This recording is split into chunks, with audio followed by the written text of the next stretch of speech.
Бу атнада жей башланды. Календарда табигатькә ул инде моннан 2-3 атна элек үк килде. Без быел соңгы еллардан күпкә аермалы буларак климатның үзгәрүен күрәбез. Ул безнең күз алдында бара. Хәзер табигатькә чыксаң, үзеңне июльдәге кебек хис итәсең. Моны синоптик галимнәр дә, авыл хуҗалыгы белгечләре дә раслый. Беренчедән, быел майда 2 тапкыр яңа температура рекорды теркәлгән. Бу яз гомумән иң җылысы булып тарихка кереп калачак. Агрономнар үсемлекләрдә вегетация чоры 20 көннән алып 1 айга кадәр иртәрәк бара ди. Тагын бер рекорд, әмма инде минус тамгасы белән республика буенча майда уртача 20 мм гына явым-төшем булган. Бу норманың яртысы. Хәл Татарстанның көнчыгыш районнарында катлаулы. Әйдәгез картага күз салыйк. Бүген корылык күрсәткече соңгы чиккә җитеп килүче районнар бар. Менә алар монда сары зонада күрсәтелгән. Авыл хуҗалыгы министрлыгы мәгълүматы буенча Әгерҗе, Менделеевский, Ширмешән районнарында апрельдән нибары 3 мм яңгыр яуган. Шулык зонага Азнакай, Бөгелмә, Алабугалар эләгә. Шулык вакытта чагыштырып карасак, Арчада 57 мм, Лаешта 45, Яшел Үзәндә 47 булган. Әйтик, будай башка елларда бу вакытка 1 метрга кадәр үсә. Быел нәкъ 2 тапкырга кыскарак. Дым булмагач, рапс шытмаган, яшелчәләр чыкмаган басулар бар. Республиканың 9 районындагы игенчеләрнең йөрәге нигә яна? Казанда ишеп яңгыр яуган көнне Фәрүзә Мәҗитова Шулман, Аръягы районнарына юл тотты һәм андагы хәлне күреп кайтты. Татарстанда шәшү башланганнан бирле бер тапкыр да яңгыр яумаган районнар бар. Аның берсе Ширмешән.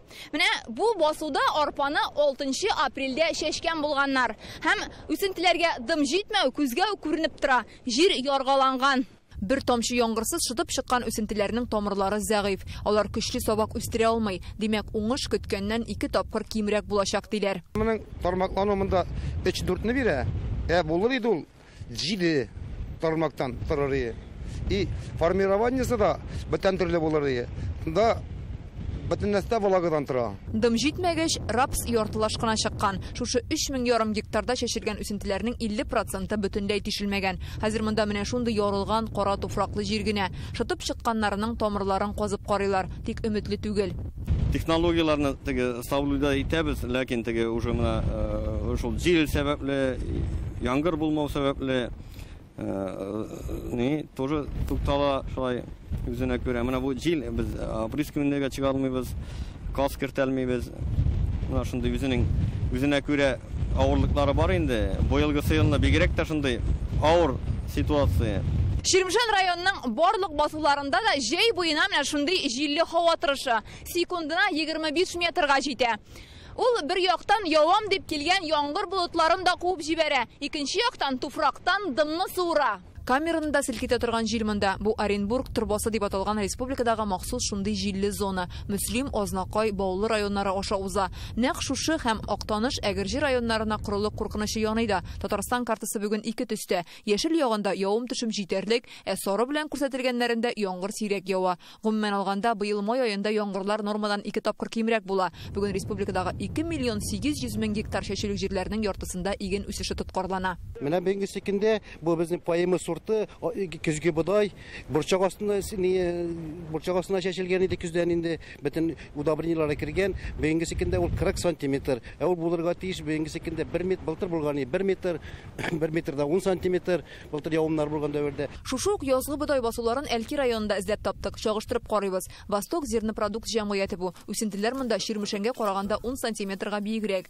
Яңгыр әлләни явып куандырмаган. Монда җил алай ук көчле түгел, җире уңдырышлы. Янәшәдә терлекчелек комплексы, тирис чыгаралар. Узган ел белән чагыштырганда инде бу әзрәк кимрәк дәрәҗәдә менә яңгырлар булмау сәбәпчел инде һәм әзрәк менә булган туңдырды бит инде әзрәк салкыннар менә монда бер хуҗалыкта 10 градуска кадәр минус салкыннар булды. Менә шуларның да тәэсире бардыр инде үсештә наверное. Менә явым-төшемгә килгәндә узган ел белән чагыштырганда инде менә узган елда 63 мм булса, май айына бу елны 16 мм. Монысы арыш басуы. Узган ел бу җирләрне парга калдырган булалар. Пар җирендә үскәнгәме шактый биек. Чабар вакыт җиткән синажга алалар. Алга таба дөнья хәлен белеп булмый, тирлек азыгы әзерләп калырга кирәк диләр. Ну башак бу кырда әзрәгене барбыр. Кырылык үзенекен үзе итә инде ул. Яшелчәләр дә үсми. Шушы 4 гектар мәйданда кишер яңагына берән-сәрән чыккан. Ә шүп үләннәре инде икенчегә күтәрелгән. Бу кишерләр быел үсеп өлгерерме дип фермер аптырашта калган. Влаги не хватает, не сможет зайти, потому что глубина посева там 2-3 сантиметра у моркови, она полностью сухой земле лежит. Бәрәңге, сарымсак, орлык суганга су сиптерәләр. Шуңа алар өметсез түгел. Су сиптерү аппаратын 2010 елдагы эссе җәйдән соң авыл хуҗалыгы министрлыгы ярдәме белән сатып алган булалар. Быел иртә кич эшли. Аннан су килә торган күл генә китмәсен диләр. Корылык булгач, суы шактый кимегән инде. Менә мондый погодалар күрсәтә безгә, что киләчәктә менә бу полив дибез бит инде ничектер кире башлап җибәрергә, затратный булса да ул терлек азыгы ни әзерләү өчен булса да ул вайберләр кирәк. Бүген республикада тагын ярты елга җитәрлек терлек азыгы бар диләр авыл хуҗалыгы министрлыгында. Ә мондый коры еллар аны 2 елга җитәрлек итеп әзерләп кую кирәклеген күрсәтә. Киләчәк буласы яңгырларга бик өметләнеп карыйбыз. Шуңа карамастан без менә бүгенге көндә шушы көньяк районнарга безнең тәкъдим именно шу азык культураларын күбрәк чәчү, чөнки безнең баш саны, хайваннарның баш саны зур. Аларны ашатыр өчен кирәкле кадәр азык әзерләү бүгенге көндә алар ул якта проблема булырга мөмкин. Метеорологлар әйтүенчә, быел майда 2 температура рекорды теркәлгән. 1 майда һава 30 градуска кадәр җылына. Мондый эссе май 103 ел элек булган. Икенче рекорд 25 көнне кабатлана. Һава 31 градуска кадәр җылына.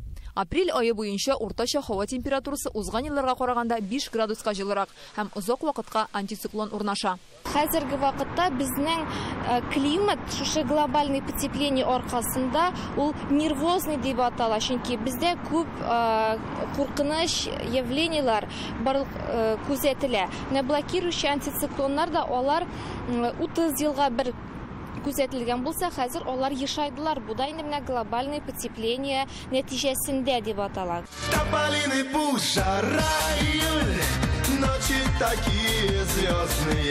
Җырларда җырланганча тупыл мамыклары июль башында гына очарга тиеш булса, быел 1 ай алдан хәзер үк дөнья тутырып очалар. Алмагачлар да 15ләрен көтеп тормыйча май башында ук чәчәк атты. Шымырт чәчәкләре дә 3 атнага иртәләде.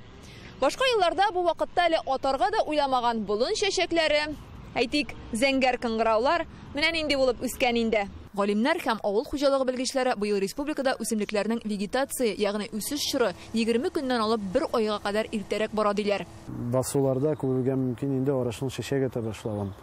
Бу вакыт өчен безнең Татарстан шартларында ул иртә күренеш, но безнең май вакытында тагын бит әле салкынрак көннәрдә булды.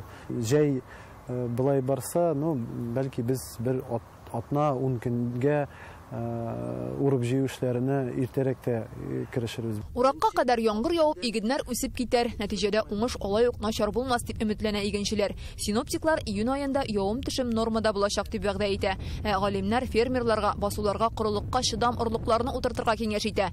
Безнең үзгәрүчән һава шартларына яраклы махсус орлыклар чыгарганнар. Быелгы корылыктан һәм кырауда зыян күргән фермерларга басулары иминиятләштерелгән булса гына дәүләт ярдәме тия диләр. Татарстандагы 3 миллионга якын чәчүлек мәйданнарының нибары 450 мең гектары гына иминиятләштерелгән. Быелгы кебек алмашынучан коры һава шартлары бу мәсьәләгә җитди караш таләп итә. Фәйрүзә Мәҗитова, Алмаз Зиядинов, Владимир Гурьянов, Адымнар.